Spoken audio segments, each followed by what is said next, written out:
광복절 휴장을 보내고 돌아왔습니다. 개장 전 75분 오늘장을 움직일 이슈들 짚어보겠습니다. 일단 14일 특징 헤드라인으로 체크를 해볼까요? 한 달째 박스권 갇힌 한국 증시 매도 리포트의 코스닥에선 알테오젠 휘청입니다. 자, 이달 대형주 단에서 희비가 엇갈리면서 지수는 제한적인 상승을 보였죠. 코스피에서는 GPU 인프라를 제공하는 AI 클라우드 기업 미국 코어웨이브의 여파에 반도체주들이 밀렸는데요. 코어웨이브의 2분기 매출은 늘었지만 순손실폭은 확대가 됐습니다. AI 수요 자체는 견고하지만 이를 구축할 인프라 비용이 지속 가능한가? 이에 대한 의구심, 즉 AI 수익화 논란이 빌미가 되면서 하방 압력을 받았던 건데요.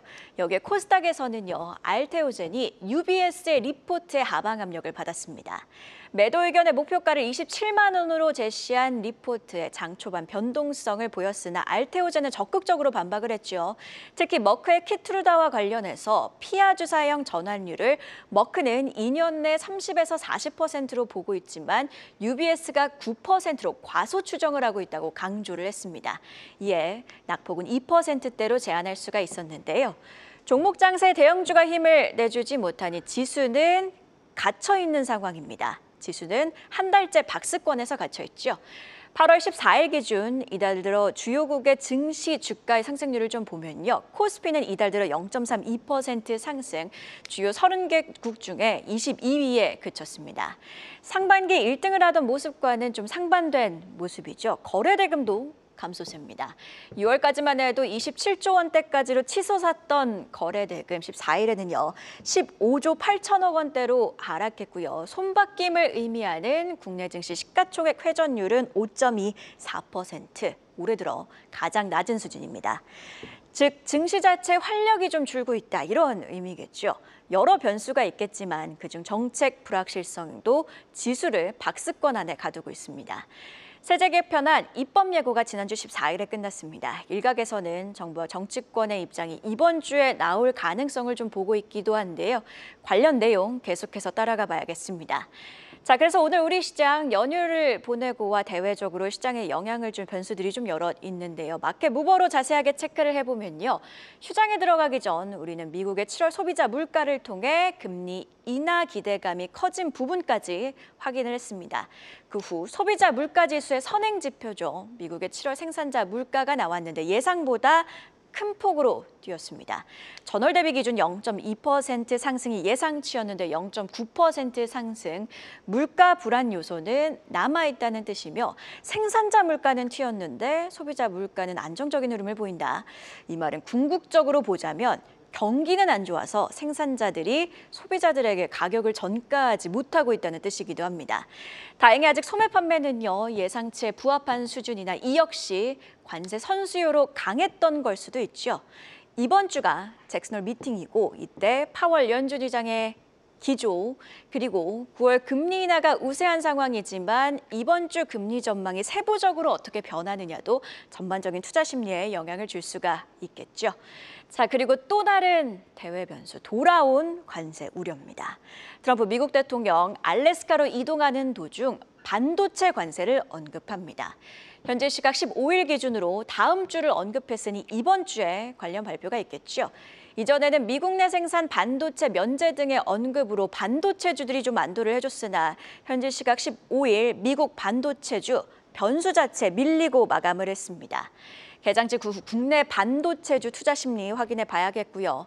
확대된 미국 철강 관세도 오늘부터 발효가 됩니다. 50% 관세율을 적용받게 되는 품목들이 407개로 늘어났습니다. 기존 관세까지 좀 포함을 하면 1000개 가까워지는데요. 함유량에 따라 50%의 관세가 부과, 나머지는 상호 관세 15%가 적용되게 되는데요. 말 그대로 전방위적인 폭격, 대상이 워낙 많다 보니 수출국인 우리는 좀 우려스러운 상황입니다. 대상 품목이느냐에 따라 관련 섹터는 개장 이후에 하방 압력을 받을 수가 있겠죠. 더 자세한 분석은 이어지는 마켓 포커스에서 한 발 더 들어가 보겠습니다. 그렇다면 지수가 좀 눌린다면 어떤 섹터들은 안도감을 가져갈 수 있을까? 일단 새 연방기금 세금 공제 지침이 우려보다 나았다는 점에서 미국 태양광주가 급등을 했고요. 글로벌 기관들이 저점 매수 관점에서 바이오주를 지난 2분기에 담아냈다는 점, 그리고 미국 FDA가 위고비의 메시 적응증 확대를 승인한 만큼 바이오주가 주도주로 한 번 더 부각될 가능성 주시해 봐야겠습니다. 안도 섹터는 아닙니다만 재건주는 미러 회담 노딜 속에서 현재 시각 18일 젤렌스키 우크라이나 대통령이 트럼프 대통령과 만나죠. 일정 관점에서도 계속 눈여겨봐야겠습니다. 다시 큰 틀로 돌아와서 앞서 살펴봤듯 정책의 관세 그리고 미국 경기 변수까지 대외 변수는 산적해 있습니다. 이 변수 속에서 이번 주도 박스권의 종목 장세가 펼쳐질 가능성이 높다는 점 염두에 두셔야겠습니다. 그럼 목요일 애프터마켓 특징주는 안혜수 캐스터와 함께 체크해 볼까요? 네, 이번 주 시작하기 전 지난주 애프터마켓 마감 현황 체크해 보겠습니다. HMM 2조 원 규모의 주주 환원 정책을 장마감후에 공시했습니다. 자사주 매입 소각 계획에 메인마켓 거래량의 4배가 넘는 거래량 기록하면서 12% 가까운 상승폭을 켜내줬고요. 덴티움도 역시 자사주 전량 소각 결정으로 주주 가치 재고 계획 발표며 6.95% 상승했습니다. CJ는 실적 발표 후에 10%대 하락하며 하한가를 기록, 애프터마켓에서 3.4%대 상승했습니다. 주요 계열사의 부진으로 영업이익이 6.6% 감소했고요. 또 패치형 비만력 인체 적용 결과가 긍정적으로 나오며 대웅제약 최근 주가 강세 탔는데 애프터마켓에서도 2% 강사의 상승설 보여줬습니다. 코스닥 시장에서도 바이오주가 선전했습니다. 유바이오로직스 흑자 전환 실적 내면서 3.45% 상승으로 가장 높은 상승률 보여줬고요. 또 토모큐브는 삼성바이오로직스, 대웅제약이 참여하는 국내 첫 오가노이드 협의체 참여 소식에 2.9% 올랐습니다. 최근 베트남과 정상회담을 가진 정부가 현지 히토류 선광재련 기술에 협력하기로 하면서 노바텍도 메인마켓의 상승세, 애프터마켓에서도 이어졌습니다. 2.26% 상승불 켜냈습니다. 반대로 코스닥 시장에서는 낙폭이 큰 종목들도 많았습니다. 올해 들어 177% 올랐던 큐리옥스 바이오시스템즈, 미국 의회의 생물보안법 재추진 뉴스가 주목받으면서 관련주로 정규장에서 5% 강세였지만 저녁엔 차익 실현으로 12% 가까이 빠졌습니다. 뷰티 섹터에서는 제닉이 11% 하락률 보여줬고요. TNL도 7.56% 하락했습니다. SMG 엔터는 시장 기대치를 미치지 못하는 성적을 내면서 8.88% 하락했습니다. 특징주로 체크해 보도록 하겠습니다. 그 전에 11.99% 상승률 보여준 국내 최대 해운사 HMM 특징주 먼저 보겠습니다. 2조 원 규모의 자사주 매입에 소각하는 대규모 주주가치 재고 계획을 발표했습니다. 지난 1월 결산 배당으로 5,286억 원을 지급한 데 이어서 이번 자사주 소각을 더하면 당초 계획을 웃도는 주주 환원이 예상됩니다. 공개 매수 가격은 주당 26,200억 원으로 취득 예정 주식은 8,180만 1,526주고요. 또 HMM은 매입한 주식을 전량 소각할 예정입니다. 소각 예정일은 9월 24일입니다. 새로운 소통력으로 등장했던 캐치 티니핑을 만든 SAMG 엔터의 2분기 실적이 기대에 미치지 못하자 8.88% 하락했습니다. 2분기 연결 기준 매출은 354억 5천만 원으로 지난해 같은 기간보다 45.9% 증가, 영업이익은 53억 5,300억 원으로 지난해 2분기 37억 3,800만 원 적자에서 흑자 전환 이뤘습니다. 호실적에도 불구하고 높아진 시장의 높이의 기대치에는 충족시키지 못했는데요. 컨센서스를 매출은 4%, 영업이익은 17%가량 하회에 내면서 실망 매물 나왔습니다. JP모건은 실적이 나오기 전 SAMG 엔터 주식 1.52%를 매도했고요. 이로써 JP모건의 SAMG 엔터의 지분율은 5.16%에서 3.64%로 감소했는데 앞으로 SAMG의 투자 전략 어떻게 세워야 할지 이어지는 분석에서 함께 하시죠. 지금까지 애프터마켓 이야기 전해드렸습니다.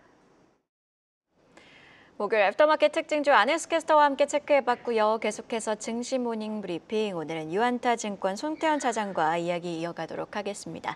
특징주로 HMM부터 함께 분석 체크해보도록 하겠습니다. HMM 상승세가 좀 눈에 띄었는데요. HMM 2조 원 가까운 규모, 약 2조 원 규모의 자사주 매입과 소각을 결정하면서 애프터마켓에서 급등세를 연출해냈습니다. 주가 반등의 신호탄이 되어줄 수 있을까요? 일단 말씀을 하신 것처럼 사실 자사주 관련돼서 공개 매수가 나오게 되고 그리고 소각을 하겠다라고 얘기를 했습니다. 그런데 이제 자사주 관련된 가격을 보게 되면 26,200원을 제시를 했는데요. 실질적으로 이제 시간에 대해서 나왔던 이 가격대를 보게 되면 24,000원대가 나오게 됩니다. 그만큼 26,000원임에도 불구하고 24,000원에서 멈췄다는 것은 그 외에 다른 요소를 우리가 많은 부분 고려를 해야 된다는 것을 의미를 할 수가 있게 될 거고요. 사실상 보게 되면은 지금 이제 이 관련돼서 공개 매수를 이제 이 진행을 하는 데 있어서 모든 부분을 물량을 맞는다고 했었었고 그 모든 물량에 있어서 다 이제 이 지원을 하게 되면 거기에 따라서 이 매수 금액에 대한 안분 배정을 하기로 되어 있거든요. 즉 시장에서는 대부분의 주주들이 여기에 관련돼서 이제 지원을 하게 될 거고 이에 따라서 결국은 안분 배정을 받게 될 텐데 그 안분 배정을 받을 수 있는 물량 자체가 그렇게 많지는 않다라고 생각을 하고 있는 거죠. 그렇기 때문에 24,000원에서 25,000원권의 이 주가의 상승이 어느 정도는 합리적이다라고 좀 생각을 해볼 수 있는 것 같고요. 사실상 산업은행이라든지 아니면 해진공 같은 경우에도 여기에 모두 지금 참여를 하겠다라고 의사를 표명을 했던 만큼 그런 부분에 있어서 이번에 공개 매수 자체가 일단은 그렇게 크게 주가에 대한 탄력도를 앞으로도 제공해 줄 수는 어렵겠구나라는 부분을 일단 생각을 해볼 수 있는 것 같습니다. 그렇게 되면 결국은 공개 매수 이후에 다시 본업에 대한 부분이 얼마만큼이나 좋아질 것인지 이 부분이 중요하게 될 텐데 결국은 운임지수라든지 이런 것을 보게 되었을 때에는 결론적으로는 컨테이너 운임지수가 계속적으로 작년 대비 그리고 이 6월 달에 계속적으로 하락을 했다는 점 이런 점을 생각을 해봤을 때 실적적으로 만만치 않겠구나라는 부분을 어느 정도 생각을 해볼 수 있을 것 같고요. 그 외에도 이제 이 관세에 관련돼서 중국이라든지 미국이 계속적으로 관세에 대한 유예 랠리를 계속하고 있기 때문에 그런 부분에서 봤을 때도 얼마만큼이나 이런 물동량이 증가가 될 수 있겠는가 이 부분을 생각을 해봤을 때에도 역시나 HMM 같은 경우에는 지금부터 추세의 전환에 대한 부분을 고민을 하기보다는 이번에 이슈로 인해서 내가 일정 부분에 대한 물량을 좀 줄여내야 되겠구나라는 부분을 생각을 해볼 수 있을 것 같고요. 추세에 대한 부분이 추가적으로 나오기 위해서는 결국은 H&M이 갖고 있는 현금성 자산에 대해서 얼마만큼이나 추가적으로 주주 환원에 대한 부분을 고려를 하게 되는 이런 당근책을 제시할 수 있는지 이 부분에 따라서 추가적인 상승에 대한 트리거는 나올 수 있는 부분이 생길 것이다 라고 말씀을 드리도록 하겠습니다. 결국 주가 반등의 신호탄은 실적이 될 테고 그 가운데서도 주주 환원 과시화 여부 그러니까 뉴스에 따라서 움직임은 좀 주시해야겠다 이런 의견 들어봤습니다. 코스닥 시장에서는 SMG 엔터의 낙폭이 좀 두드러진 모습이었는데요. 2분기 실적이 기대에 못 미친 탓이었을 걸까요? 좀 밀리는 모습이 나타났고 JP모간도 지분을 줄이고 있는 상황인데 투자 전략은 어떻게 세워야 될까요? 일단은 조금은 조심은 해야 될 것 같기는 해요. 말씀하신 것처럼 2분기 때에 대한 실적 자체가 얘기가 상당히 많아요. 2분기 실적이 사실 계절성으로 인해서 국내에 대한 제품 매출 같은 경우에는 사실상 그렇게 크게 성수기 때는 아니었거든요. 오히려 비수기 때가 조금 더 맞는 이러한 이제 흐름을 나오고 있는데 그런 부분 감안해서라도 일정 의견 같은 경우에는 그래도 잘 나왔다라고 얘기를 하는 쪽이 있고 반대편 같은 경우에는 그럼에도 불구하고 사실상 제품에 대한 매출 그리고 수출에 대한 부분 자체에 상당히 조금은 아쉬운 부분이 있다라고 이야기를 하고 있습니다. 특히나 라이선스 같은 경우를 보게 되게 되면 라이선스에 대한 부분이 사실 티니핑 관련돼서 요 근래에 같이 이제 하는 기업들을 보게 되면 뭐 파리바게트라든지 아니면 기아라든지 아니면 LGU 플러스라든지 이름만 되더라도 상당히 알 법한 기업들과 계속적으로 이러한 이제 이 협업을 상당히 많은 부분 진행을 하고 있는데 라이선스의 매출 자체는 오히려 그 이전 분기보다 사실 그렇게 크게 늘어나지 못하고 되고 오히려 줄어드는 모습을 보였었거든요. 그런 부분 자체가 얼마만큼이나 라이선스에 대한 매출 인식이 나오는지에 대한 부분이 결국은 3분기 때 이 부분을 우리가 다시 한 번 더 확인해야 되는 시간이 필요하다라고 보시면 될 것 같고요. 또 하나는 이제 3분기 때가 결국은 국내에 대한 제품 매출에 대해서 가장 비수기에 해당이 되게 됩니다. 3분기 때가 가장 안 좋아지게 되고 4분기 때가 거기서부터에 대한 매출액이 다시 성수기로 올라가게 되는 이러한 흐름을 보이게 되는데, 그런 부분에서 봤을 때에도 3분기 때에 대한 실적에 대한 확인 자체가 나오는 데 있어서 사실 썩 긍정적이지 못할 수도 있다. 이런 점까지 생각을 해봤을 때 SAMG 큰 틀에서 봤을 때에 대한 성장 자체는 계속적으로 이어질 가능성이 있기는 하는데, 그 부분을 확인하는데 시간은 다소 걸릴 수가 있겠구나라는 부분을 우리가 생각을 해볼 수 있을 것 같고요. 또 하나는 이제 12 물량에 대한 부담이 다시 한 번 더 나올 수 있는 부분이 있게 됩니다. 18일부터 이제 12 물량이 한 125만 주가 풀리는 부분이 있게 되는데요. 전환 계약이 24,000원 정도밖에 되지가 않습니다. 지금 가격 대비 생각을 해봤을 때에는 충분히 가격이 어느 정도 하락이 되게 나오게 된다 하더라도 이 부분을 감안하고 계속적으로 매도가 나올 가능성이 상당히 높다라고 보시면 될 것 같고요. 다만 이제 이 12 물량으로 인해서 과도하게 하한가에 근접하는 이러한 이제 이 주가를 형성하게 됐을 때에는, 그때에는 일부 소량에 대한 물량을 일부 내 포트폴리오에 편입을 하는 것은 필요하기는 하나, 내 포트폴리오 내에 많은 물량을 삼기에는 아직까지 우리가 확인해야 될 부분이 상당히 많다라고 보시면서 조금은 천천히 매수를 해보자라고 말씀드리도록 하겠습니다. 네, SMG 엔터 관련해서는 보수적인 의견 주셨습니다. 이번에는요, 전일장 핫했던 섹터에서 이슈 찾아보는 시간이죠. 이슈픽 심수영 캐스터가 준비했습니다. 이슈픽 오늘은 K-웹툰 이야기로 문을 열겠습니다. 네이버 웹툰이 모 회사 웹툰 엔터테인먼트가 디즈니와의 글로벌 콘텐츠 파트너십을 발표했습니다. 이날 뉴욕 증시에서 웹툰 엔터테인먼트는 무려 81% 상승했는데요. 훈풍이 한국 증시로도 이어지며 지난주 목요일 탑코미디어가 17%대, 미스터블루는 11%대, 미투오는 6%대 강세 보였습니다. 이번 계약으로 디즈니, 마블, 스타워즈, 20세기 스튜디오의 인기 IP들이 새로 스크롤 웹툰으로 제작될 예정인데요. 첫 작품은 어메이징 스파이더맨, 어벤져스를 비롯해 총 5편이 선정됐고요. 웹툰 엔터는 앱의 디즈니 전용관을 열어 약 100편의 협업 시리즈를 선보일 계획이라 밝혔습니다. JP모건은 이번 협력이 디즈니의 최대 규모 출판 파트너십 중 하나라고 평가했는데요. 하지만 정작 모 회사 네이버의 주가는 꿈쩍도 하지 않았습니다. 장 초반 4%대의 상승률을 보이며 투자자들의 기대를 모았지만 뒷심 부족으로 오히려 0.22% 하락하며 거래를 마쳤는데요. 투자자들 사이에서는 웹툰 사업부를 미국에 중복 상장시키지 않았다면 이 호재가 고스란히 네이버 주가에 반영됐을 것이라는 불만이 터져 나왔습니다. 다만 증권가에서는 결국 네이버도 반사이익을 누릴 것이란 전망이 나옵니다. 미래에셋증권은 디즈니와의 협업은 네이버의 글로벌 콘텐츠 사업 확장성을 높여줄 것이라며 목표 주가를 29만 원에서 31만 원으로 상향 조정했습니다. 한마디로 이번 호재가 모 회사 주가에 반영되기까지는 시간이 필요하다는 건데요. 더 자세한 전망은 이어지는 분석에서 살펴보시죠. 다음 소식도 살펴보겠습니다. 지난주 목요일 한국타이어앤테크놀로지가 2분기 실적을 발표했는데요. 매출은 전년 대비 132% 늘어났지만 영업이익은 16% 줄어든 것으로 나타났습니다. 특히 본업인 타이어 부문 영업이익이 17.5% 줄어든 것으로 나타났는데요. 미국 자동차 부품 관세의 부담이 수익성을 갉아먹었다는 분석이 나오며 섹터 내 다른 종목들도 줄줄이 파란불을 켰습니다. 한편 한국타이어의 발목을 잡은 또 다른 원인은 바로 자회사 한온시스템에 있었는데요. 줄어든 타이어 부문의 영업이익률과 비교해도 한온시스템의 영업이익률은 단 2.2% 수준으로 현저히 떨어지는 걸 확인할 수 있었습니다. 다시 말해 본업이 벌어다 준 이익을 자회사가 깎아먹은 거죠. 문제는 한온시스템 리스크가 더 커질 수 있다는 건데요. 한온시스템은 대규모 유상증자를 추진하고 있고 최대 주주인 한국타이어가 절반에 가까운 금액을 책임질 전망이기 때문입니다. 자회사에 수조 원을 추가 투입하는 순간 주주 가치는 흔들릴 수밖에 없을 텐데요. 장기적으로 한온시스템이 구조조정을 거쳐 실적을 회복할 수 있느냐가 관건일 텐데 앞으로의 추이 지켜봐야겠습니다. 지금까지 심수연이었습니다.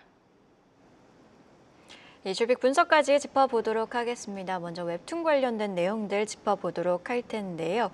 제 네이버 웹툰의 미국 자회사입니다. 웹툰 엔터테인먼트와 디즈니 간의 파트너십 체결 소식이 전해지면서 국내 웹툰주 전반에 훈풍이 불었습니다. 사실 마블 코믹스 같은 경우에는 워낙 미국에서 팬층이 두터운 코믹이다 보니 더욱더 기대감이 커진 것 같은데 여기서 궁금해지는 건 이런 훈풍이 지속 가능하냐 이런 부분일 것 같습니다. 현 시점 웹툰주 상승 여력은 얼마나 남아있다고 보시길까요? 사실 좀 쉽지는 않을 것 같아요. 왜냐면은 웹툰 엔터테인먼트 같은 경우에도 13일 당일날은 큰 폭의 상승이 나오기는 했지만 14, 15일 날의 주가 흐름을 보게 됐을 때는 오히려 한 10% 정도의 하락이 나왔었거든요. 그런 부분을 생각을 해봤을 때 오늘 오히려 우리나라의 웹툰 관련된 테마성에 대한 흐름이 더욱더 강해진다? 그러기에는 상당히 조금은 어렵지 않을까라고 생각을 해볼 수 있는 것 같고요. 어쨌거나 웹툰 엔터테인먼트에 대한 사업적인 부분에서만 봤을 때에는 디즈니와 협업은 실보다는 득이 더욱더 많을 수밖에 없지 않을까라고 생각을 해볼 수 있는 것 같습니다.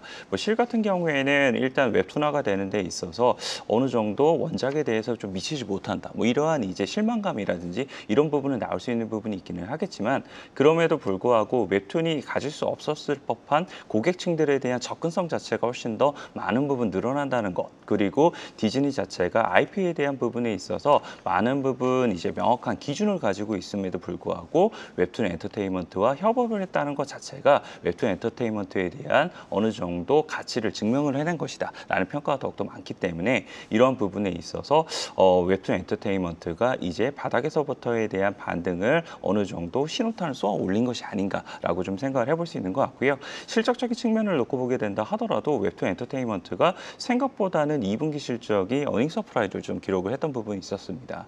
사실 이 해외에 대한 매출 자체, 유료에 대한 이 매출 자체가 일본 쪽에서 많은 부분 늘어나기 시작을 하게 되면서 이 부분이 상당히 눈에 띄었던 부분이었었는데 결국은 디즈니의 협업을 통해서 이 부분 자체가 미국 쪽에서도 더욱더 많은 부분 증가할 수 있겠구나. 이러한 이제 기대감을 가져볼 수 있는 부분이 생길 거고요. 월 활성자 사용수 자체를 보게 되면은 사실 조금은 아쉬운 부분이 있기는 하겠지만 결국은 유료 관련된 이 가입자들이 더욱더 많은 부분 돈을 내고 있기 때문에 그런 부분에서 생각을 해봤을 때 수익성적인 측면도 3분기 때에는 확실히 돌아설 수 있겠구나라는 기대감까지 가져볼 수 있어서 이러한 부분은 결국은 시차를 두면서 네이버에 대한 주가에 대한 반영도 일부 우리가 기대해 볼 수 있는 부분이 있지 않을까 이렇게 좀 생각을 해볼 수 있는 것 같습니다. 그래서 네이버 같은 경우에는 장기적으로 이 이슈로 인해서 긍정적인 부분이 상당히 많아진다라고 보시면 될 것 같고 그리고 테마성 웹툰 관련된 종목들 같은 경우에는 지금은 일단 좀 보수적으로 보자라고 말씀드리도록 하겠습니다. 네, 마지막으로 실적도 하나 짚어보도록 하겠습니다. 한국타이어가 미국 관세 여파에 2분기 영업이익이 급감한 것으로 나타나면서 하락 마감을 했는데요. 대응 전략은 좀 어떻게 서야 될까요? 일단은 보수적으로 보는 게 저는 맞다라고 생각을 하고 있어요. 사실 타이어 업황은 결국은 자동차 업황의 이 전방에 있기 때문에 그런 부분에 있어서 자동차 섹터 자체가 요 근래의 투자 심리나 이런 부분이 아직까지는 조금 미흡한 부분이 많기 때문에 그런 부분에서 생각을 해봤을 때 타이어에 관련된 업체들이 지금 실적에 대한 부분이 좋게 나오게 된다 하더라도 상승력이 제한적이었었을 텐데 그런 부분에 있어서 실적이 어느 정도 미스가 나게 되고 그리고 약점이 더욱더 생겼다면 그 주가에 대한 상승 탄력도가 V자로 나오기는 매우 힘들다라고 보시면 될 것 같고요. 이에 따라서는 결국은 주가는 더욱더 흐지부지 될 가능성이 높은데 한호 시스템의 유상증자에 대한 우려감이라 이런 부분까지 있다는 점을 생각을 해봤을 때에는 일단 한국 타이어 테크놀로지 같은 경우에도 계속적으로 우리가 보수적으로 보는 것이 보다 더 맞지 않을까 이렇게 생각을 하고 있습니다. 네, 이렇게 증시 모닝 브리핑 오늘은 유한타증권 송태현 차장과 함께 자세한 이야기 나눠봤습니다. 고맙습니다. 계속해서 다양한 경제 이슈를 알고 싶다면 구독과 좋아요, 알림 설정 부탁드립니다. AI 캐스터 권미정이었습니다.